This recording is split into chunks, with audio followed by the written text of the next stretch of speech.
জয় মা তারা। নমস্কার দর্শক বন্ধু, আমি জ্যোতিষ সম্রাট শ্রী সেন। আমার শ্রী সেন অ্যাস্ট্রোলজি চ্যানেলে আপনাদের প্রত্যেকে স্বাগত।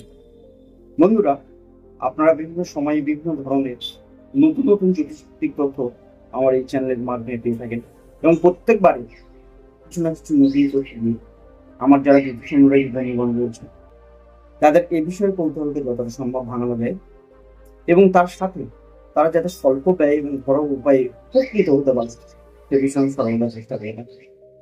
আজকাল তেমন চলে এসেছি নতুন একটি ভিডিও নিয়ে। বন্ধুরা, বর্তমান দিনে যে বর্তমান সমাজ ব্যবস্থায় অর্থের গুরুত্ব কতটা তা আমরা জানি, তাই আমরা প্রত্যেকেই অর্থের পিছনে কম বেশি ছুট হয়নি, এবং হিন্দু ধর্মীয় শাস্ত্র মতে অর্থের অধিষ্ঠাত্রী দেবী হলেন মা লক্ষ্মী। তো সেই মা লক্ষ্মীর কৃপা পেতে, মা লক্ষ্মীর আশীর্বাদ পেতে এবং জীবনের সমস্ত রকমের অর্থনৈতিক দুর্দশাকে দূর করতে, ব্যবসা ক্ষেত্রে উন্নতি করতে আপনারা আমার আজকের বলা এই উপায়টা অবশ্যই শুক্লপক্ষের যে কোনো বুধবার বা শুক্রবার অবশ্যই প্রয়োগ করবেন। এটা একটা চমৎকারী মহা উপায় আপনাদেরকে আমি দেব। এটা খুব সহজ এবং স্বল্প ব্যয়ে আপনারা জীবনে কিন্তু বিশাল উপকৃত হতে পারবেন বা উপকৃত হবেন। তাহলে সেই উপায়টা কি, কখন, কিভাবে করবেন, সে সব কিছু আজকের এই ভিডিওটির মাধ্যমে আপনাদের সামনে বিস্তারিত তুলে ধরবো। তাই ভিডিওটাকে স্কিপ না করে পুরোটাই দেখতে পাবেন। বন্ধুরা, শুক্লাপক্ষের যে কোনো বুধবার বা শুক্রবার এই উপায়টা কি করবেন, ভীমসেনী কর্পূর যে কোনো প্রসিদ্ধ বেনামাল দোকানে কিংবা অনলাইনে আপনারা অনায়াসে পেয়ে যাবেন।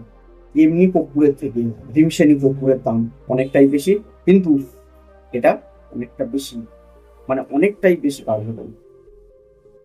আপনারা ভীমসেনী কর্পূরকে বাড়িতে নিয়ে আসবেন, এনে একটা সাদা কাগজ, আপনাদের যে গৃহ মন্দির রয়েছে স্নান করার পরে একটা আসন পেতে কিছুটা গুঁড়ো করা ভীমসেনী কর্পূর সাদা কাগজের উপর থেকে দুটো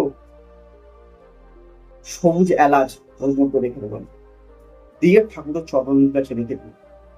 এবারে আপনারা ওম শ্রী লক্ষ্মী নারায়ণায় নমঃ এই মন্ত্রটা 108 বার জপ করুন, ধূপ দীপ জ্বালিয়ে শুদ্ধ মনে ভক্তি শ্রদ্ধা সহকারে, এবং মা লক্ষ্মীর কাছে প্রার্থনা করুন, তার আশীর্বাদ কামনা করুন, এবং মা লক্ষ্মীর সাথে ভগবান বিষ্ণুর কাছে, কারণ যেখানে ভগবান বিষ্ণু থাকেন বা বিরাজমান, মা লক্ষ্মী না ডাকতেই কিন্তু সেখানে চলে যাবে। তো আপনারা মা লক্ষ্মী নারায়ণের আরাধনা করুন, পুজো করুন এবং মনের প্রার্থনা জানান। তারপরে সেটাকে মুড়ে, কাগজটাকে মুড়ে আপনারা আপনাদের গৃহে বা দোকানে বা আপনাদের ব্যবসা স্থানে যেখানে টাকা রাখেন বা আপনাদের মানি ব্যাগে রেখে দিন।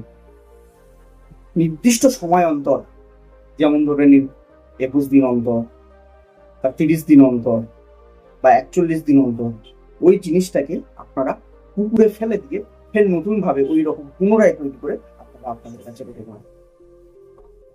দেখবেন 1 মাস পরে থেকে আপনাদের জীবনে পজিটিভ পরিবর্তন আসতে শুরু করে। আপনাদের যে অর্থনৈতিক ব্লক ছিল সেগুলো দূর হবে, আপনাদের ধার দেনা ঋণ শোধ হবে, নতুন নতুন আয়ের মাধ্যম খুঁজবে, এবং কাউকে যদি পাওনা টাকা দিতে ফেরত পাচ্ছিলেন না, এই টাকাও কিন্তু আপনারা ফেরত পাবেন। বন্ধুরা, আমার আজকের এই ভিডিওটি যদি আপনাদের ভালো লেগে থাকে তাহলে আপনারা ভিডিওটিকে একটি লাইক করবেন, শেয়ার করে নিজের প্রিয়জনদের কাছে পৌঁছে দেবেন, এবং চ্যানেলটাকে অবশ্যই সাবস্ক্রাইব করে বেল আইকনটাকে প্রেস করে দেবেন, যাতে আমার পরবর্তী ভিডিওর নোটিফিকেশনগুলি অতি সহজে অতি দ্রুত আপনার কাছে পৌঁছে যেতে পারে। নমস্কার।